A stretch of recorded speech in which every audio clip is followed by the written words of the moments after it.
শ্রেয়া শিক্ষক শিক্ষিকা এবং উপস্থিত ছাত্রছাত্রী ও অভিভাবক, ৭৭তম প্রজাতন্ত্র দিবস। আমাদের সংবিধানের প্রস্তাবনায় অনেকগুলো কথা লেখা থাকে, গণতান্ত্রিক, প্রজাতন্ত্র, সার্বভৌমিক। এই কথাগুলোর বাস্তব মানে আমরা অনেক পরে বুঝি।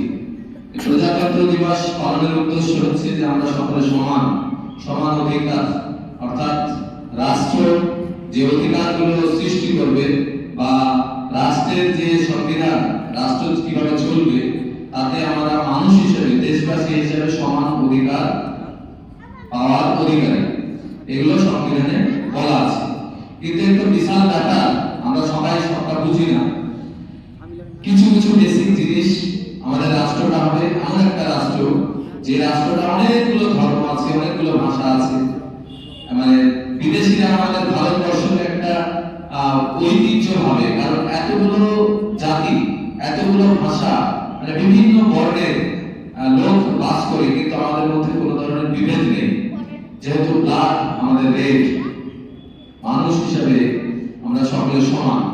আমাদের এই গণতান্ত্রিক প্রজাতন্ত্রের কিছুটা মানে একমাত্র ভারতবর্ষ পারে এই ভারতবর্ষ এটার ঐতিহ্য রক্ষা করতে।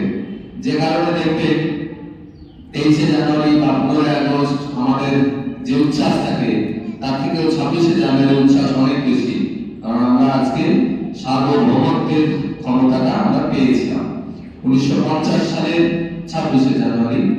সে কারণে 26শে জানুয়ারির গুরুত্ব কিন্তু অনেক। আগামীতে তোমরা পড়বে, এখানে আমাদের রিঙ্কু ম্যাডাম আছে, আরো বিষয়ে পরে বলবে বা ক্লাসে বলবে, আজকে না হলেও।